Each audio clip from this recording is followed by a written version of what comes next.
Genèse chapitre 43.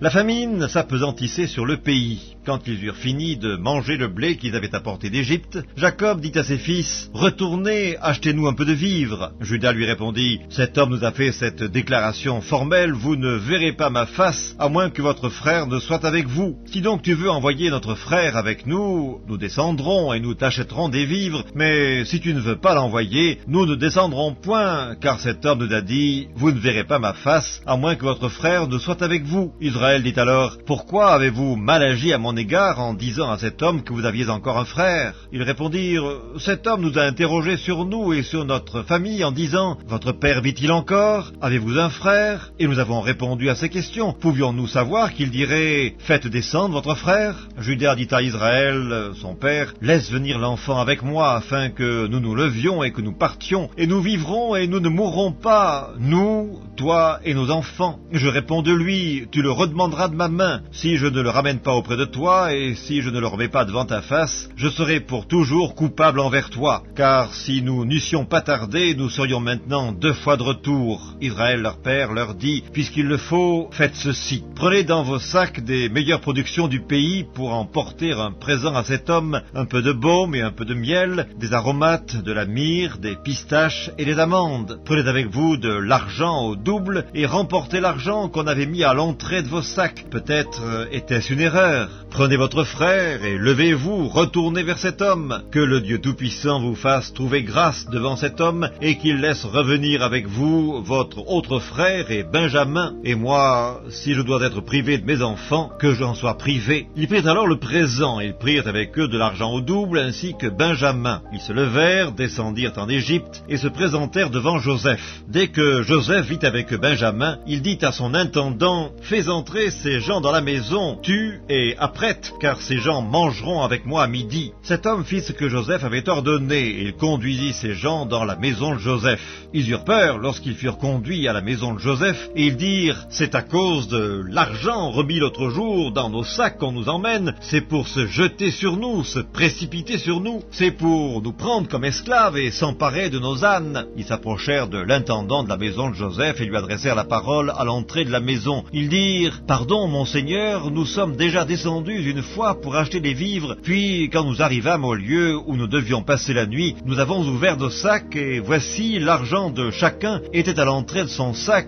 Notre argent selon son poids, nous le rapportons avec nous. Nous avons aussi apporté d'autres argent pour acheter des vivres. Nous ne savons pas qui avait mis notre argent dans nos sacs. » L'intendant répondit, « Que la paix soit avec vous, ne craignez rien. C'est votre Dieu, le Dieu de votre père, qui vous a donné un trésor dans vos sacs. Votre argent m'est bien parvenu. » Et il le ramena à Siméon. Cet homme les fit entrer dans la maison de Joseph. Il leur donna de l'eau, ils se lavèrent les pieds. Il donna aussi du fourrage à leurs ânes. Ils préparèrent leurs présents en attendant que Joseph vînt à midi, car on les avait informés qu'ils mangeraient chez lui. Quand Joseph fut arrivé à la maison, ils lui offrirent le présent qu'ils avaient apporté, et ils se prosternèrent en terre devant lui. Il leur demanda comment il se portait, et il dit, « Votre vieux père dont vous avez parlé, est-il en bonne santé? Vit-il encore ?» Ils répondirent, « Ton serviteur, notre père, est en bonne santé, il vit encore. » Et ils s'inclinèrent et se prosternèrent. Joseph leva les yeux, et jetant un regard sur Benjamin, son frère, fils de sa mère, il dit, « Est-ce là votre jeune frère dont vous m'avez parlé ?» Et il ajouta, « Dieu te fasse miséricorde, mon fils. » Ses entrailles étaient émues pour son frère, et il avait besoin de pleurer. Il entra précipitamment dans une chambre, et il y pleura. Après s'être lavé le visage, il en sortit, et faisant des efforts pour se contenir, il dit, « Servez à manger. » On servit Joseph à part, et ses frères à part.